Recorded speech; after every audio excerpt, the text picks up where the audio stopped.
¿Hay alguna experiencia que te haya llevado a esto? Porque yo siento que hay como un punto de inflexión en el que decimos, sí, esto, o sea, tienes que experimentarlo y tienes que vivirlo para decir, claro que esto es lo que yo quiero. Yo les he platicado varias veces que yo hice prácticas justamente en un hospital de trauma de lo que antes era la Cruz Verde aquí en la Ciudad de México.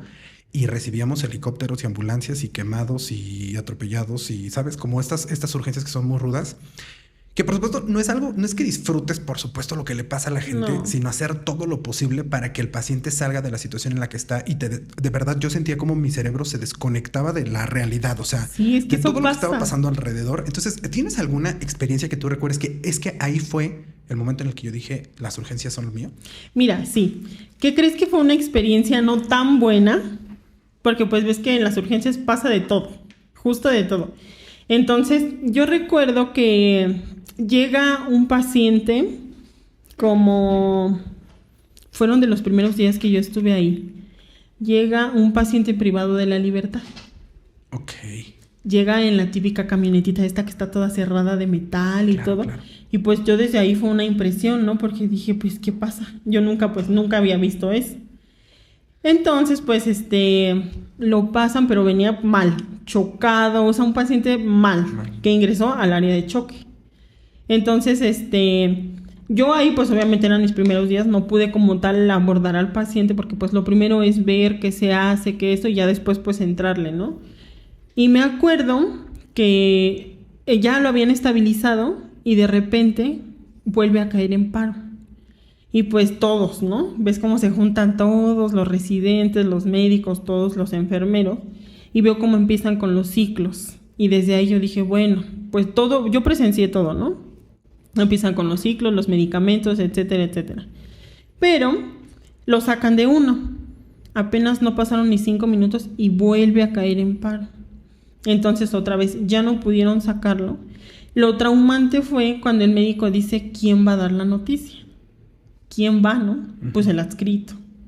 Entonces, pues él sale y justo cuando sale, pues da la noticia y todo y lo empiezan a golpear los familiares. Ay, sí. No, está horrible. Yo ahí, o sea, ese es un momento que no se me puede olvidar. Lo empiezan a golpear los familiares justo porque argumentando que no hicimos nada por el paciente porque sabíamos que era un reo.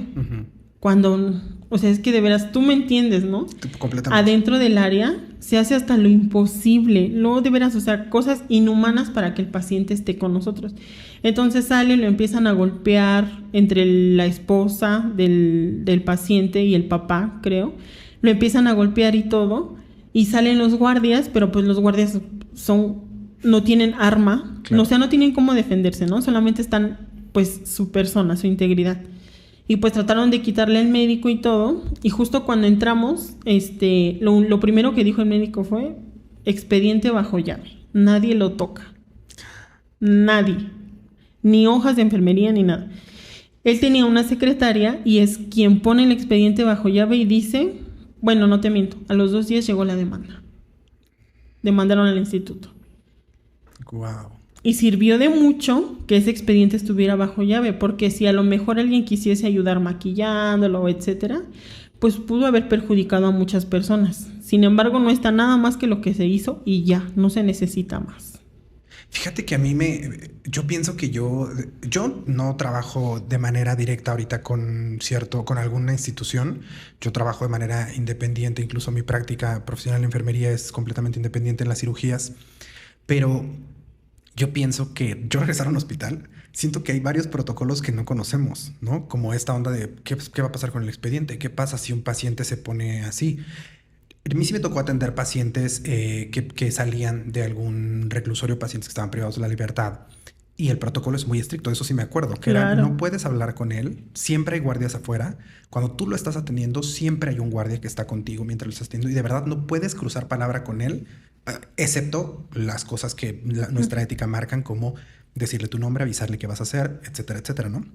Pero no puedes tener una conversación como tienes con otros pacientes, como tienes con... Yo me acuerdo mucho de mi paciente, se llamaba Doña Domitila. Decirle, Doña Domi, ¿cómo está? Oiga, fíjese que le vamos a hacer tal cosa, ¿no? Como entablar esta conversación no la puedes tener con un paciente así. Y cómo hay cosas... Por eso yo siempre le digo como a las personas que no pertenecen a la profesión o que no están involucrados en el tema de la salud, nunca dejamos de aprender. nunca dejamos de aprender porque siempre cada suceso, cada eventualidad nos va enseñando cosas nuevas como este tipo de protocolos. Y entonces eso te marcó. Sin duda, o sea, es que imagínate, fue algo traumante. Entonces yo ahí asocié que cada que algo malo pasaba, pues venían represalias en contra nuestra. Claro. Entonces yo me quedé con ese temor desde hace pues mucho tiempo, ¿no? Justo pues ya después lo vas trabajando también porque pues ver todo eso también habla mucho de que tienes que trabajar tu salud mental, sin duda. Porque si no, fíjate, yo te voy a hablar de la primera vez que vi morir un paciente. Eso es... Y de verdad que tampoco lo olvidamos, ¿eh? Nunca, o sea, nunca lo olvidas. ¿Cómo fue? Haz de cuenta que antes de que yo viera morir un paciente, me dice una enfermera, traía una etiqueta así gigantesca. Y me dice, ve y pégaselo al de la cama, no sé qué. Y yo, ¿dónde? Pues yo iba entrando a ese servicio. ¿Dónde? En el pecho. Y pues yo no sabía, pues es que uno no sabe. Ay, ya sé. Fue mi primera vez que yo vi una persona amortajada y dije, ¿qué onda? Y yo me asomé, porque ves que son las típicas cortinitas, me asomo y dije, ay no, yo no voy a entrar sola. No, te lo juro, yo me quedé. Entonces fui por una compañera mía, igual de la universidad, que estaba en el pasillo, y me dijo, oye, acompáñame, no seas mala onda. Y me dice, sí, y ya vamos, y pues se lo pegué, pero un paciente, pues ya un paciente frío, que ya tenía horas de, pues de haber fallecido, ¿no? Entonces yo desde ahí me quedé como, no puedo olvidar la cara, ¿no? Era un masculino. Después fue en el área de urgencias justo este paciente al que yo vi, pues sí, fallecer. Haz de cuenta que justo aún cuando el médico ya había dicho, es un paciente que ya no tiene signos, los guardias no se despegan del paciente, ¿eh? Claro. Están ahí. Y de hecho dicen, bueno, pues si ya no tiene signos, pues vamos a llevarlo al refrigerador, ya vamos a amortajarlo y no sé qué tanto. Vi cómo lo amortajaban y te digo, no era mi paciente porque pues no era mi paciente, pero pues está el área, ¿no? En común, entonces yo vi todo. Y dicen, bueno, pues ya, vamos a llevarlo al refrigerador. Y le dice el doctor a los guardias, pero pues es que ya, no, es que tenemos que ir con él. Hasta que lo saquen de aquí tenemos que ir con él. Y ya después yo de días, yo le pregunté después a otro guardia que estaba, oye, ¿y por qué pues están tanto tiempo con el paciente aun cuando ya no tiene signos? Porque no sabes cuántas veces nos han hecho lo mismo. O sea que se declaran muertos. O sea, ¿están como en complicidad con quien declara la muerte? Algo así. O a lo mejor, ajá, sí, porque ellos no pueden fingir que no tienen signos vitales. Claro, no pueden decir, ay, pues se paró mi corazón tantito, ¿no? No, pero es que no, son... hábiles, claro. Bastante. Entonces, haz de cuenta que lo acompañaron hasta allá y justo hasta se fueron en la funeraria con él. Dices, bueno, pues ya, si ya se lo llevan, ya déjenlo descansar. No, se van con él. Y dices...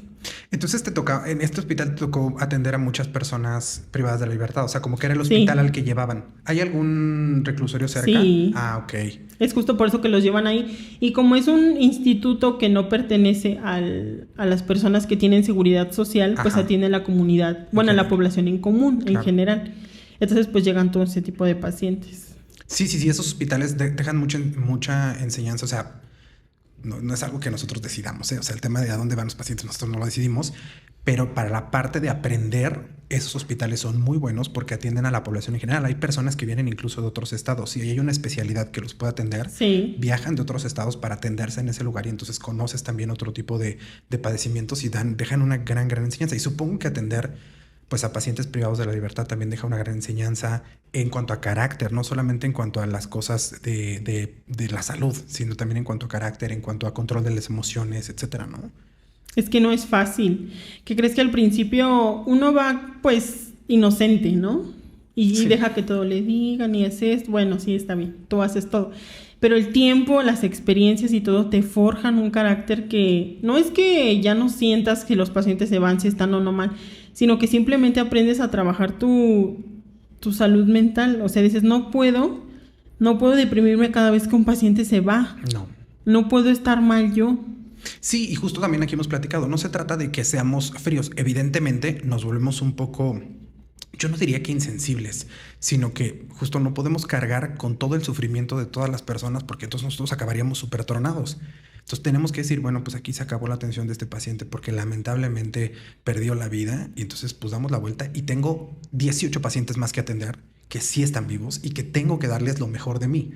Eso aunado a que tengo una familia, tengo una vida en la que también tengo que entregar lo mejor de mí. No puedo quedarme con este sentimiento y esta emoción. Entonces, por eso es que nos deslindamos muchísimo de, pues, justo de este vínculo emocional que puede haber con los pacientes, porque si no acabaríamos tronadísimos. No, y sería imposible. Imagínate, viviríamos en la depresión total. Claro. Porque uno no ve morir un paciente en un turno, sino infinidad. Claro. Y no es que no generes un afecto con el paciente, porque sí ha pasado, ¿no? Sí ha pasado a lo mejor, pues que le agarras cariño al paciente que lleva días, meses, ¿no? Internado. Pero justo cuando se va sí se siente, pero no puedes vivir un duelo, no puedes, porque no es lo correcto. No, definitivamente. Pero al principio nadie te enseña a hacerlo. Creo que es algo creo que es algo que aprendemos ahí. Después de que lloramos por el primer paciente, creo que ya es cuando decimos, bueno, no voy a estar llorando cada que se me muera un paciente, ¿no? No, imagínate. Sí, claro.